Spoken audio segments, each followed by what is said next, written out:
누가복음 9장 37절에서 43절 전반절까지 있는 말씀, 누가복음 9장 37절에서 43절 전반절까지 있는 말씀, 오늘 우리에게 주시는 하나님의 말씀, 우리 함께 한 목소리로 받들어 읽겠습니다.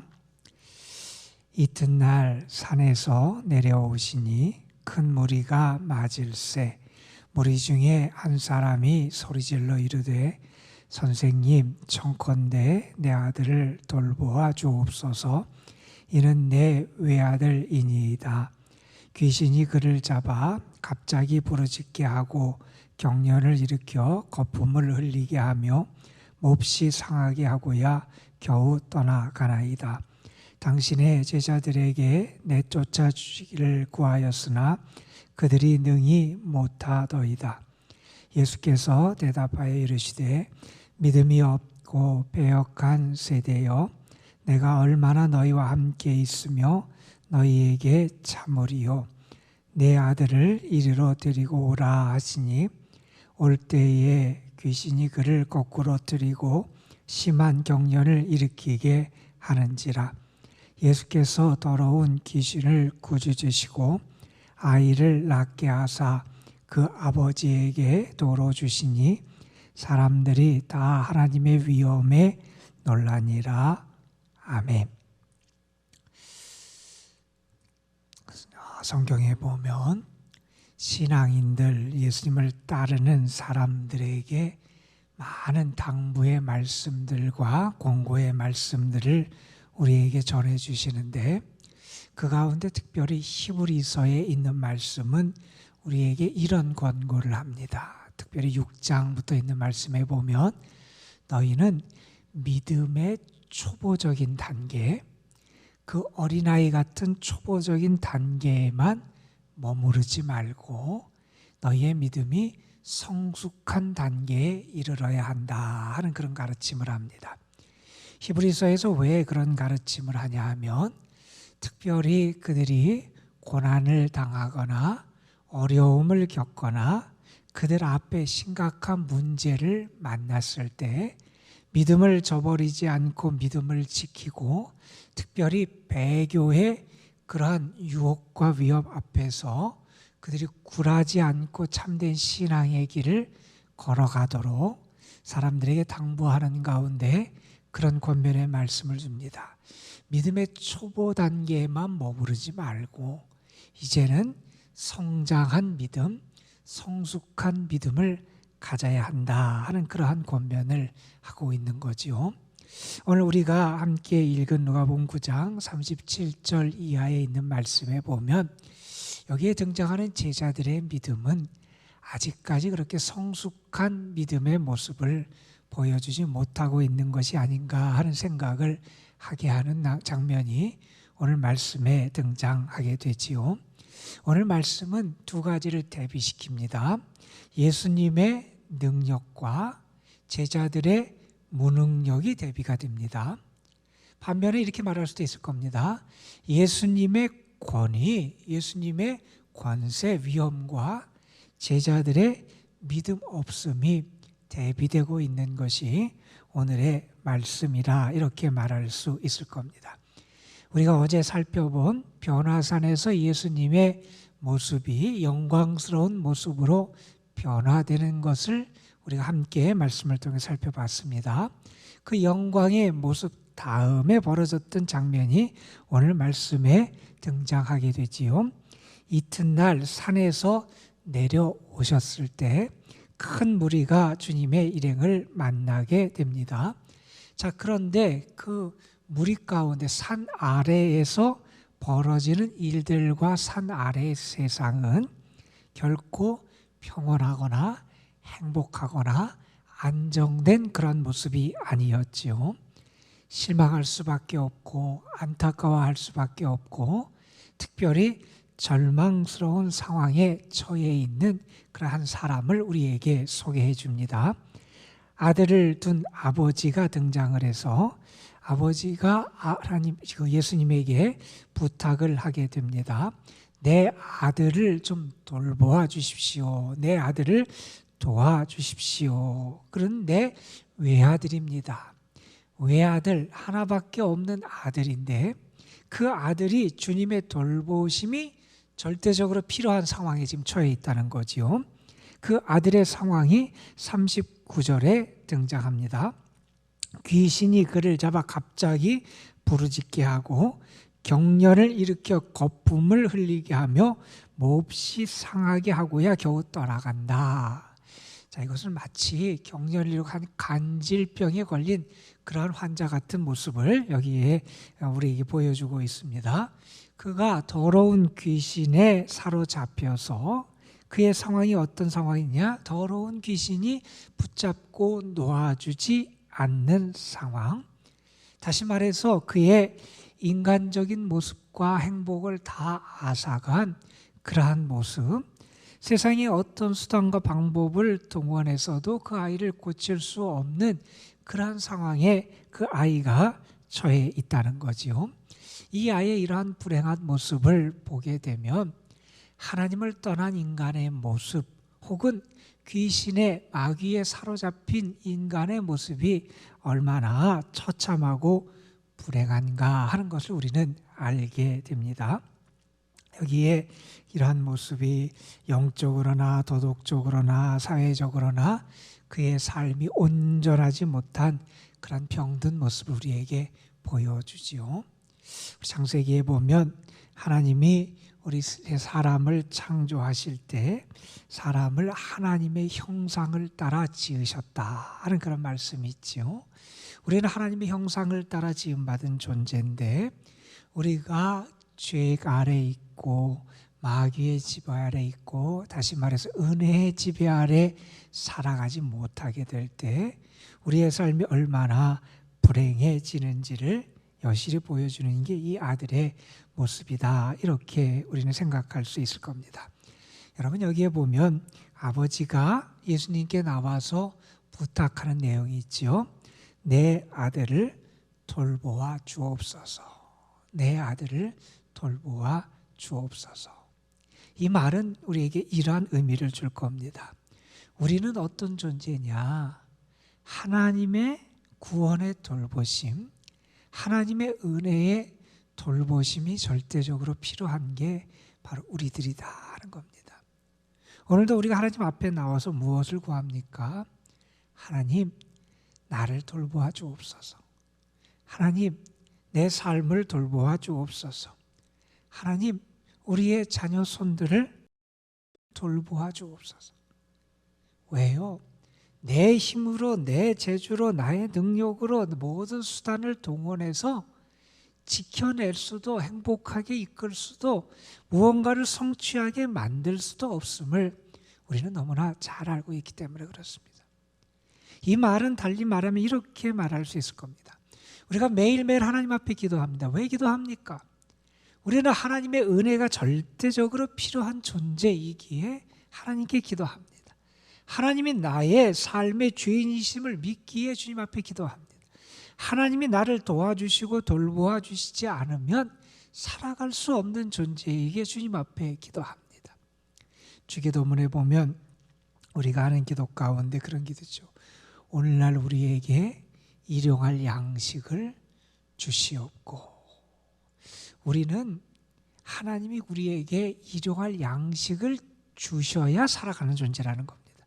그건 내게 무슨 세상적인 먹을 것이 있다 없다의 그런 의미보다 나는 절대적으로 매일매일 하나님의 은혜와 도우심과 이끄심이 있어야 살아갈 수 있는 존재라는 고백이지요. 오늘도 주님 앞에 나와서 우리가 구할 것은 다른 것이 아니지요. 하나님, 우리를 돌보아 주옵소서. 우리의 연약함을, 우리의 무능함을, 우리의 어려움을, 우리의 상황을, 우리의 가정을, 우리의 자녀들을 하나님 돌보아 주옵소서. 분명히 믿기는 주님이 이 아들을 돌보아서 고쳐주시고 그 외아들을 저 뒤에 보면 42절에 그렇게 말씀하지요. 그 아이를 낫게 하사 그 아버지에게 도로 주셨다. 그 아들을 돌보아 주시고 회복시켜 주시는 그러한 은혜를 베풀어 주셨는데, 오늘도 주의 은혜를 구하는 우리에게 주님 우리를 돌보아 주시는 그런 은혜와 복을 분명히 허락해 주실 줄로 믿습니다, 여러분. 그리고 이 아버지가 예수님께 이렇게 청했을 때 또 한마디를 덧붙입니다. 어떤 이야기를 하냐 하면, 아들의 상황에 대해서 설명을 한 다음에 제자들과 관련된 이야기를 40절에 언급하지요. 예수님이 베드로와 요한과 야고보를 데리고 산에 올라가셔서 기도하시고 변화산에 그 사건을 나타내실 때 그 아래에 남아있던 제자들과 뭔가 관련이 있는 일이 이제 언급이 됩니다. 이 아버지가 자신의 아들의 문제를 가지고 제자들에게 와서 부탁을 했다는 거예요. 귀신을 쫓아주기를 부탁을 했는데 40절에 보면 이렇게 말합니다. 그들이 능히 못하더이다. 그들이 그 귀신을 내어 쫓지 못했습니다. 이렇게 그동안 있었던 그 사실에 대해서 예수님께 말씀을 드리죠. 여러분, 우리가 누가복음 9장에 보면 예수님의 12제자에 대한 언급이 1절 이하에 등장을 해요. 예수님께서 특별히 12제자를 따로 세우시는 장면이 등장을 하는데, 12제자를 세우시는 그 말씀 1절, 9장 1절에 이런 언급이 등장을 합니다. 예수님께서 그들에게 어떤 은혜와 능력을 주시느냐? 모든 귀신을 제어하고 그들이 병을 고치는 능력과 권세를 그들에게 주셨다 하는 언급이 나옵니다. 그러니까 제자들이 예수님께 그러한 권세와 능력을 받지 않아서 그들이 이 아이를 고치지 못한 게 아니라는 거예요. 그들은 이미 주님께 권세, 권위와 능력을 받은 사람들이에요. 그 권세와 능력을 받았는데 그들이 능히 못했다는 거예요. 이게 문제지요. 왜 그들이 이 능력을 나타내지 못했느냐? 그것을 예수님은 41절에 이렇게 설명을 하십니다. 예수께서 대답하여 이르시되, 믿음이 없고 패역한 세대여, 내가 얼마나 너희와 함께 있으며 너희에게 참으리요. 예수님 말씀하십니다. 왜 그들에게 능력이 나타나지 않았느냐? 믿음이 없기 때문이라는 거죠. 여러분, 그 앞에 예수님께서 행하셨던 이적 가운데 예수님께서 풍랑을 잔잔케 하신 이적의 말씀을, 그 사건을 여러분이 떠올리시면 여러분이 생각이 나실 거예요. 예수님께서는 그 상황에서 두려워하는 제자들을 향해서 풍랑을 잔잔케 하신 다음에 이렇게 그들에게 물으셨어요. 왜 믿음이 없느냐? 너희 믿음이 어디 있느냐? 너희의 믿음이 어디 있느냐? 예수님이 그것을 물으셨어요. 지금 제자들은 믿음을 잃어버렸다는 거예요. 믿음을 잃어버리니 그들에게 능력이 나타나지 않게 되더라 하는 겁니다. 여러분, 믿음이 뭡니까? 믿음은 하나님이 살아계심을 믿는 겁니다. 하나님이 현재 나와 함께 하심을 믿는 겁니다. 하나님이 나를 사랑하시고 도우심을 믿는 겁니다. 하나님이 지금 역사하고 계시다 하는 것을 믿는 겁니다. 하나님이 지금 나와 함께 하시고 하나님이 지금 살아계시고 그 하나님은 나를 사랑하시는 하나님이시고 그 하나님은 능력이 많으신 하나님이시다 하는 것을 믿는 믿음, 이 믿음이 있어야 그들의 삶에 주님이 주신 그 권세와 능력이 나타나는데 그들에게는 이 믿음이 지금 없다 하는 거지요.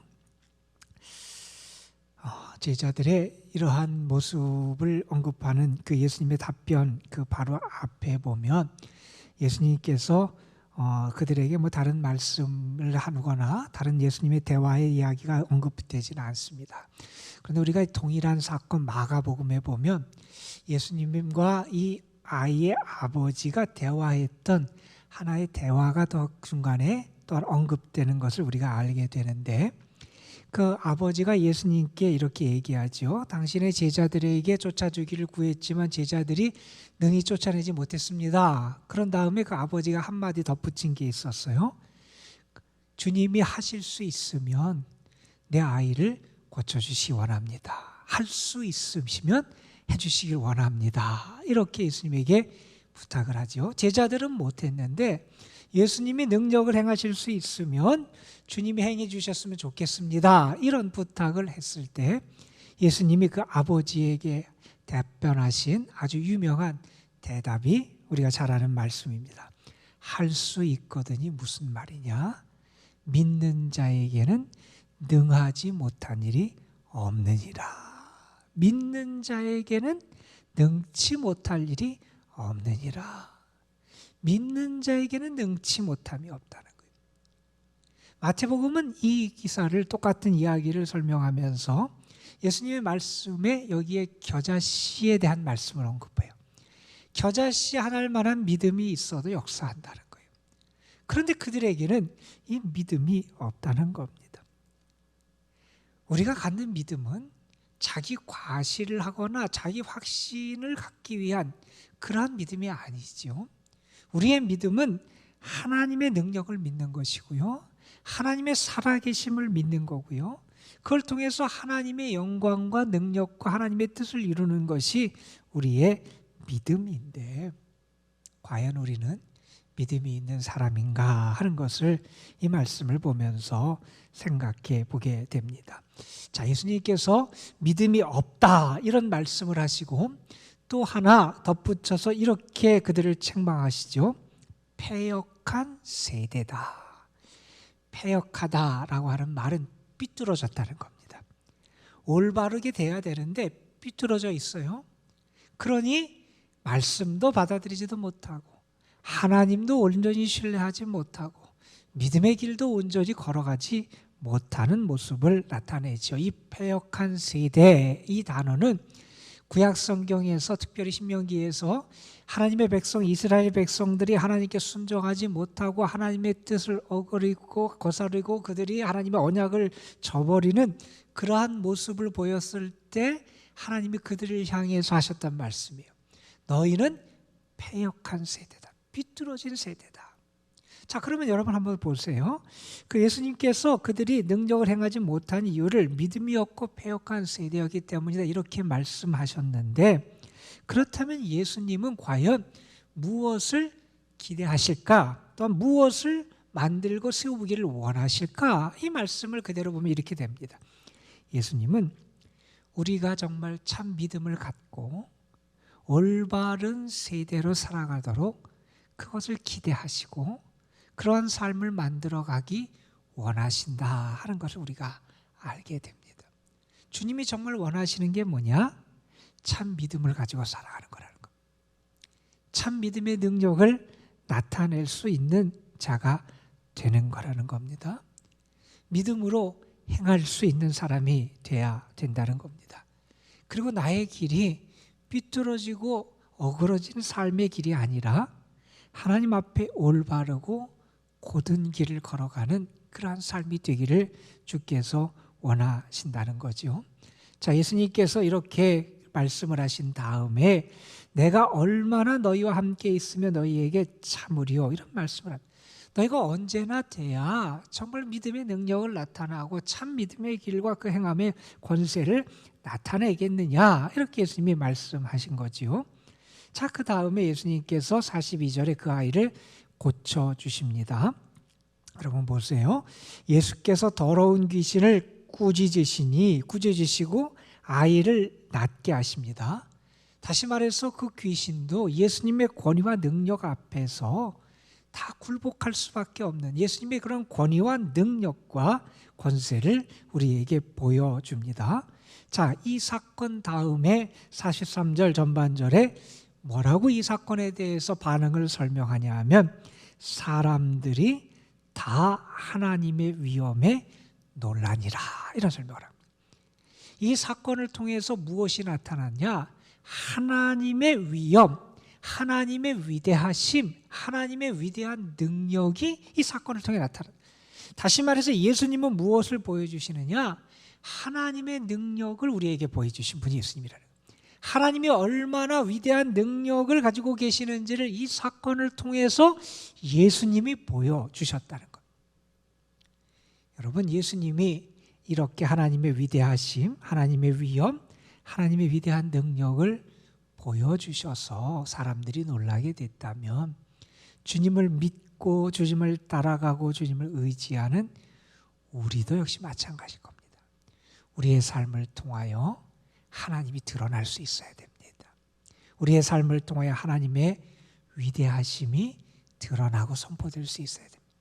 그것이 어떤 방식이 됐든, 뛰어난 어떤 권세나 아니면 어떤 이적이나 어떤 능력이 됐든, 아니면 우리의 삶의 진실한 참된 믿음의 삶의 거룩한 모습이 됐든, 우리의 삶을 통해서 하나님의 위대하심이 드러나야 되고요, 하나님의 능력이 나타나야 되고요, 하나님의 위엄이 선포될 수 있어야 한다 하는 겁니다. 오늘 말씀은 물론 예수님의 위대한 능력을 우리에게 보여주시는 말씀이에요. 예수님이 얼마나 위대하신 분이고 신적인 능력과 권세를 가진 분이 우리에게 보여주는 말씀입니다. 그런데 이 말씀이 또한 강조하는 것은 우리의 믿음에 대한 겁니다. 과연 나는 살아있는 믿음을 가지고 살아가는 사람인가? 나의 삶에서 하나님의 위엄, 위대하심을 나타내는 그 믿음이 나에게 있는가 하는 것을 이 말씀을 통해서 다시 한번 우리가 생각해 보게 됩니다. 여러분, 할 수 있거든이 무슨 말이냐? 믿는 자에게는 능하지 못한 일이 없느니라. 너희 믿음이 어디 있느냐? 주께서 물으시는데, 주님, 제가 믿습니다.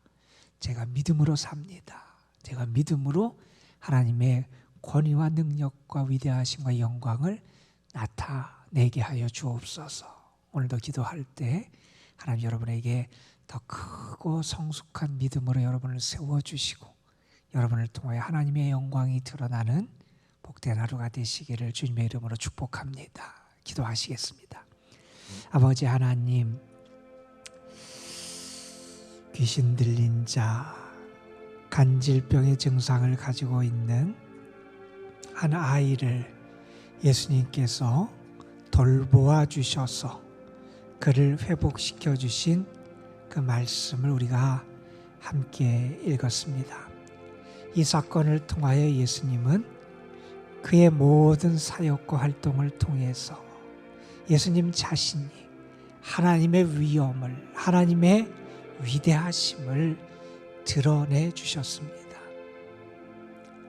아버지 하나님, 그리고 그걸 행하지 못하는 제자들의 믿음 없음, 그 세대의 패역함을 예수님께서 고발하셨습니다.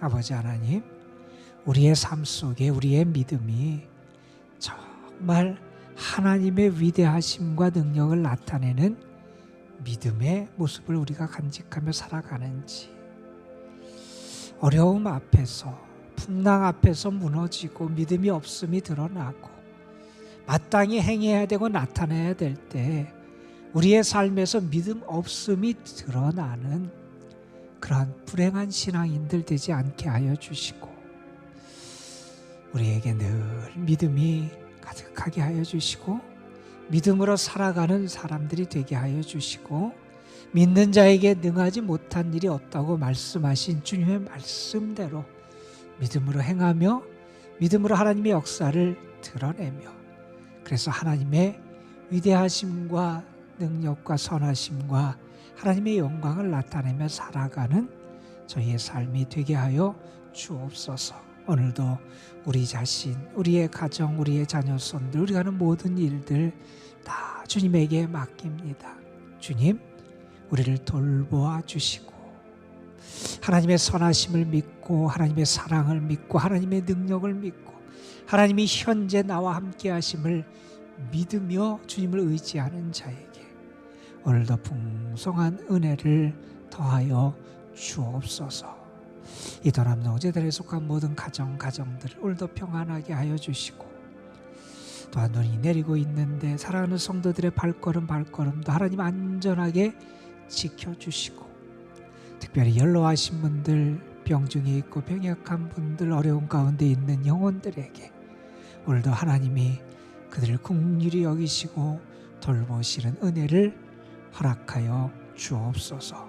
이 시간 우리가 주님의 이름을 부르며 기도할 때에 성령께서 우리의 기도를 도우시고 우리의 기도 가운데 응답의 축복을 더하여 주실 줄 믿사옵고 우리 구주 예수 그리스도의 이름으로 기도드리옵나이다. 아멘.